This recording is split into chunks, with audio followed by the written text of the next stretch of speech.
শাক তুলতে আনন্দই লাগে না? এই শাক আর বড় হইব না, আমার তো লাগতেছে। শাকগুলি বাইরে ধুয়ে তারপরে আমি ঘরে যাব। অনেকে বলে এগুলিকে ডাটা, আবার অনেকে বলে সবুজ শাক। কালারটাও খুব সুন্দর সবুজ আছে, কালারটা কিন্তু নষ্ট হয় নাই। যেই সুন্দর ভাবে বসছে, অনেক সুন্দর লাল শাকের কালারটা কিন্তু বের হইতেছে, তার কিন্তু ভাও ভালো না। এখন আমি সবকিছু একসাথে দিয়ে নেড়ে চেড়ে একটা ঢামি, এখানে যে এক মুঠ শাক নিয়ে নিচ্ছি, আমি কয়েক পিস জলপাই নিয়েছি।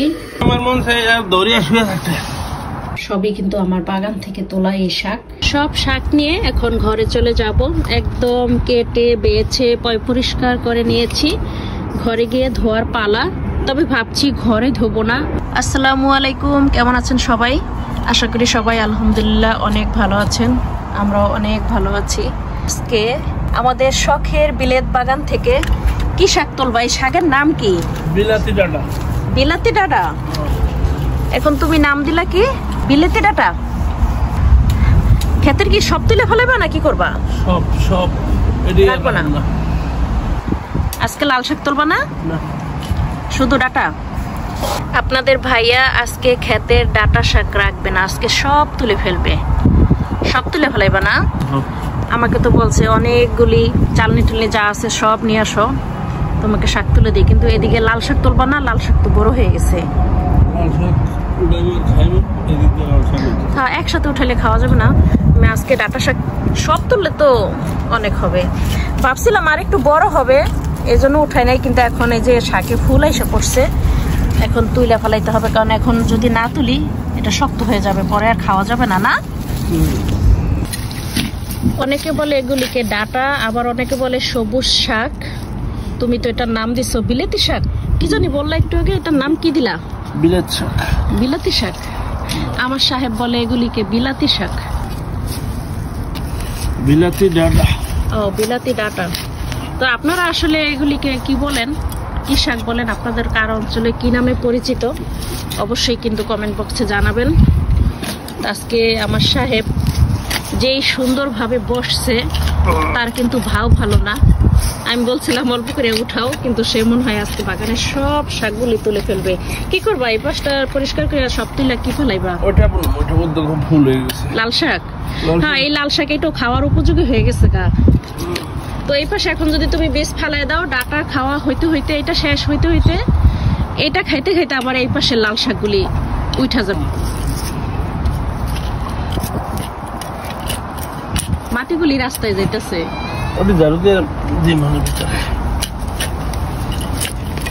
সবাই তো শাক কাটতে কাটতে উঠায়, তুমি পুরো নিরির মতো দিয়ে উঠাইতেছে। এরকম ভাবে উঠাও কেন? এটা উঠাইলে এটা ক্ষেত্র আমার একটা নিরি হয়ে যায়। নিরি হয়ে যায়, ক্ষেতের ঘাস সহ উঠাই লাইতেছি না, আর নাইলে তো ওই ঘাসে আবার পুলকি ধরে আবার ঘাস উঠবো। ঘাস হয়ে পড়ে যাবো। আমি তো উঠাইতে চাইছিলাম ওহন দিয়ে অতটুক, বুঝছো? এখন ওটুক উঠাইলাম না, কি লিগিয়া এই শাক আর বড় হইব না, আমার তো লাগতেছে। এই যে ফুল ছেড়ে দিচ্ছে, ছোট ছোট শাক আমি একটা উঠাইছি, এই যে দেখো ছোট ছোট শাক, কিন্তু এই যে ফুল ছেড়ে দিচ্ছে, এটা খাই ফেলাইতে হবে। খাইয়া লাইলে শেষ করে সব শাকই তো খাওয়ার উপযোগী হয়ে গেছে। লাল শাক বুনুন, পরে বুনলে এইটা খাইতে খাইতে আবার এই ধরনের আবার লাল শাক ইনশাল্লাহ আল্লাহ খাওয়াবে। ইনশাল্লাহ ইনশাল্লাহ এটা আবার বড় হবে। আর এখন তো গরম পড়ে গেছে, এখন দানা ফালাইলে এক সপ্তাহের ভিতরে জ্বালায় যায়। সেটি ওই যে দেখেন আপনাদের ভাইয়া একটা শাকের কিন্তু গোড়া কাটে নাই, দেখছেন? সব ওই যে বড়াইতেছে আমার জন্য। শাক তুলতে আনন্দই লাগে না? কেমন লাগতেছে তোমার? তুমি যে শাক তুলতেছো? আনন্দিত, আমি আনন্দিত। দাও, তোমার মুড ভরে গেছে, এগুলো আমার কাছে দাও। মাশাআল্লাহ, আমার মুটের থেকে তোমার মুড বড়, এই যে আমার মুটে ভরে বেশি হয়ে গেছে। কত সুন্দর দেখেন আপনার ভাইয়া কতক্ষণে পুরো ক্ষেত পরিষ্কার করে ফেলাইছে। আর আমি এই শাকগুলি তুললে আমার মনে হয় যে 2 ঘন্টায় পারতাম না। এই শাকগুলি তুলতে আমার 2 ঘন্টার উপরে লাগতো। এক জায়গায় রাখো ওঠা করে, সবই তো শেষ করে ফেলাইছো। এই অল্প একটু আছে শুধু, এটা উঠাইলেই পুরো ক্ষেত শেষ আজকের জন্য। তাইলে এই সবুজ ডাটা আজকের জন্য শেষ। এদিক দিয়ে এই যে এই লাল শাকও খাওয়ার উপযোগী হয়ে গেছে, অনেক বড় বড় হয়ে গেছে, তাই ওই ডাটাগুলো উঠাই ফেলাইলো। আমরাও খাবো আর যাকে দেওয়ার দিয়ে দেব। আর এদিক দিয়ে লাল শাক অল্প অল্প করে খাইতে হবে, খাওয়া শুরু করতে হবে। আর এগুলি খাওয়া খাইতে খাইতে শেষ হইতে হইতে আবার ওই পাশের গুলি ফেলাইলে আবার দানা জ্বালায় যাবে। আমার মন চাই আর দৌড়িয়া শুয়ে থাকতে। বাগানের সবুজ সব শাক আপনাদের ভাইয়া তুলে ফেলাইছে। এই যে এখন পুরো বাগানটা, এই যে পুরো জায়গাটা একদম খালি হয়ে গেছে।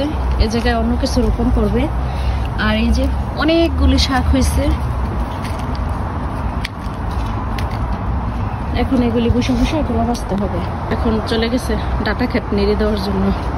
আমি এদিকে গোড়া কেটে সবগুলি শাকের গোড়া বেছে নিতেছি, শক্তগুলি ফালাই দিব। আর এই যে নরম মাথাটা নিব। অনেক নরম শাকগুলি, দেখো কেঁচি লাগে না, হাত দিয়ে ভাঙা যায়। এগুলি বাঁচতে অনেক সময় লাগবে। সুন্দর লাগতেছে না শাকগুলি? মাশাআল্লাহ কচকচা। সব শাক বেছে নিচ্ছি। এই যে ডাটা শাকগুলি বাছা হয়ে গেছে মোটামুটি, আর অল্প একটু আছে। এদিকে আছে ধনিয়া পাতা, এটাও গোড়া বাছতে হবে। আছে কিছু বাত্তা শাক, এখানে আছে লাল শাক, নিচে যে সাথে ধনিয়া পাতাও আছে। লাল শাকগুলি সব বেছে নিতেছি। সবগুলি শাক এভাবে করে আর কি বেছে নেব। সবগুলি শাকের এই যে গোড়া বেছে নিচ্ছি, সবগুলি বাচ্চা শেষ। ওই যে পুরা রাস্তাটা ভরে গেছে গাছের গোড়ায়, এই মাথা থেকে ওই মাথা সব পরিষ্কার করতে হবে।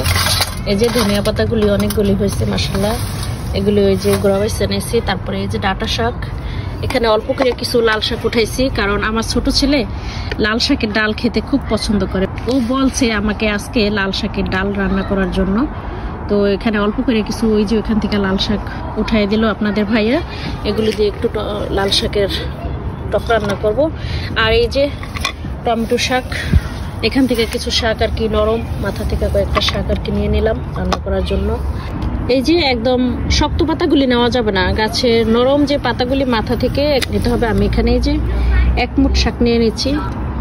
সব শাক নিয়ে এখন ঘরে চলে যাব।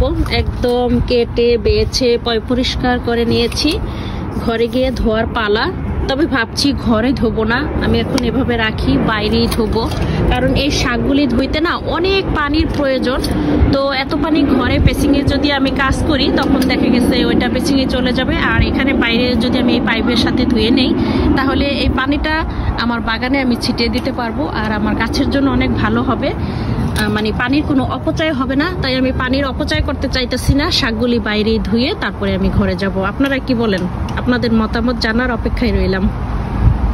সব শাক কেটে বেছে ঘরে নিয়ে গেছি। এখন এই তো এগুলি পরিষ্কার করার পালা। এই যে পুরা রাস্তাটা সবকিছু ময়লা দিয়ে একদম ভরে আছে।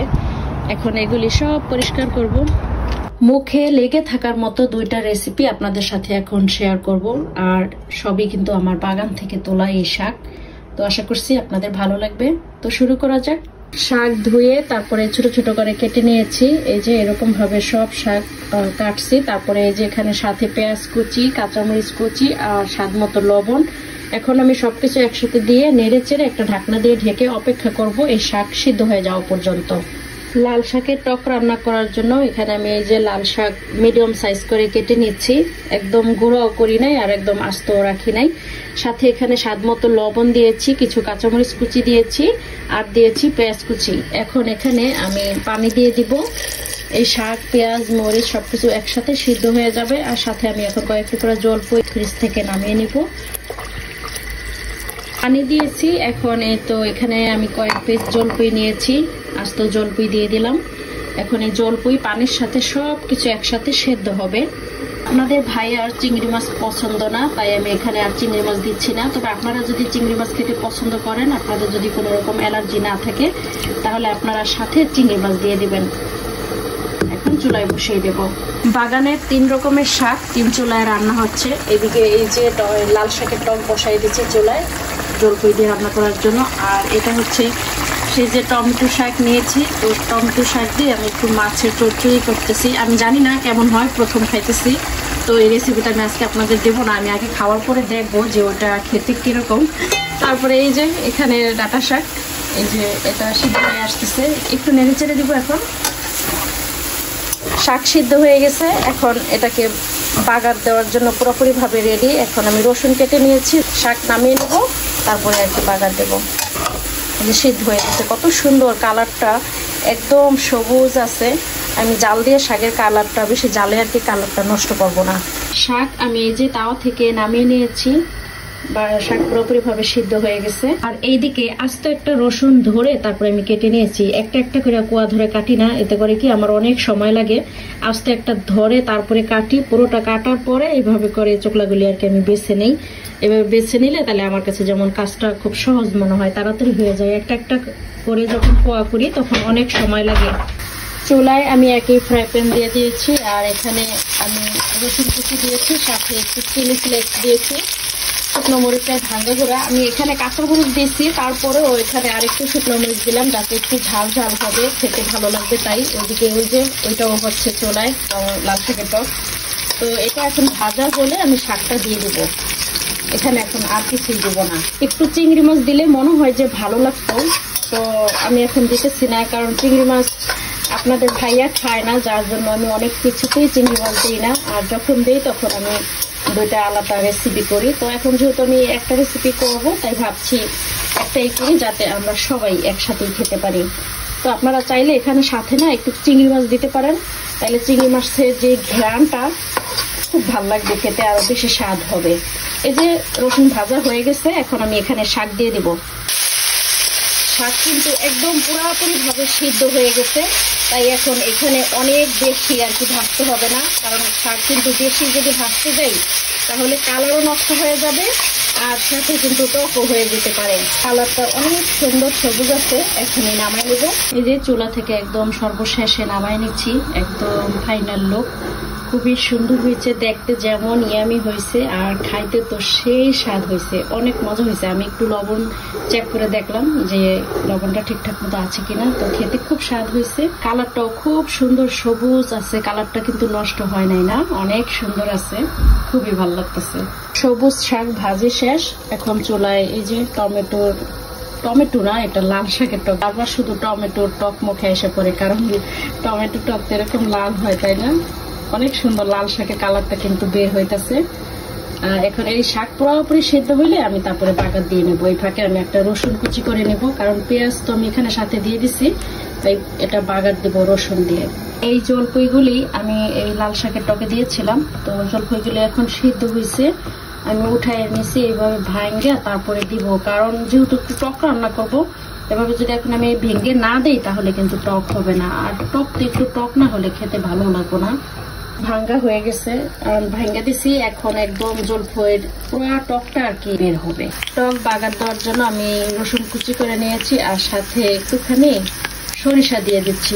আমার না যে কোনো টকে একটু সরিষা দিলে, বাগার দিলে আমার কাছে খুব ভালো লাগে, মনে হয় যেন সরিষার একটা ঘ্রাণ আসে, আর সেই টমেটো বা যে কোনো টক রান্না করলে ওটা খেতে খুব ভালো লাগে। আমি সবসময় একটুখানি দিই। এই যে এদিকে হয়ে গেছে, খুব সুন্দর কালারটা আসছে। বাগানের যে কোনো শাক পাতা বা সবজি রান্না করলে না খুব সময় একদমই কম লাগে, খুবই তাড়াতাড়ি সিদ্ধ হয়ে যায়, বেশি জাল লাগে না। কিন্তু আমরা যখন বাজার থেকে কিনে আনি তখন না অনেক বেশি সময় লাগে সিদ্ধ হইতে। এই যে একদম অল্প সময়, মনে হয় যেন পানির বলক আসছে, আর সব এই যে সিদ্ধ হয়ে গেছে। খুবই সুন্দর, একদম কালারটা সেই সুন্দর একটা কালার হচ্ছে। এদিকে এটা ভাজা হয়ে গেলে আমি বাগারটা দিয়ে দেবো। এই যে রসুন ভাজা হয়ে গেছে।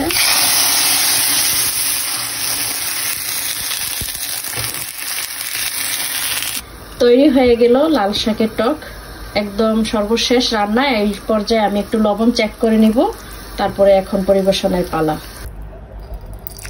খুবই সুন্দর হয়েছে। আমার ছোট ছেলে এই শাকের ডাল মাশাআল্লাহ এত পছন্দ করে, ও কিছুদিন পরে পরে আমাকে বলবে, মামুনি আমি শাকের ডাল খাবো, টক শাকের ডাল খাবো। তো কিভাবে রান্না করবো এটা তো জানে না, বাট এটা খুব পছন্দ করে, খেতে চায়। ও অপেক্ষায় ছিল কখন আমাদের বাগানে লাল শাক হবে আর কখন ও এইভাবে করে শাক খাবে। রেসিপি দুইটা আপনাদের কাছে কেমন লেগেছে জানাবেন, আর ভিডিওটি যদি ভালো লাগে তাহলে একটি লাইক দিয়ে পেজটি ফলো করে পাশেই থাকবেন। দেখা হবে পরবর্তী ভিডিওতে নতুন কিছু নিয়ে। ততক্ষণ ভালো থাকবেন সবাই। আল্লাহ হাফেজ।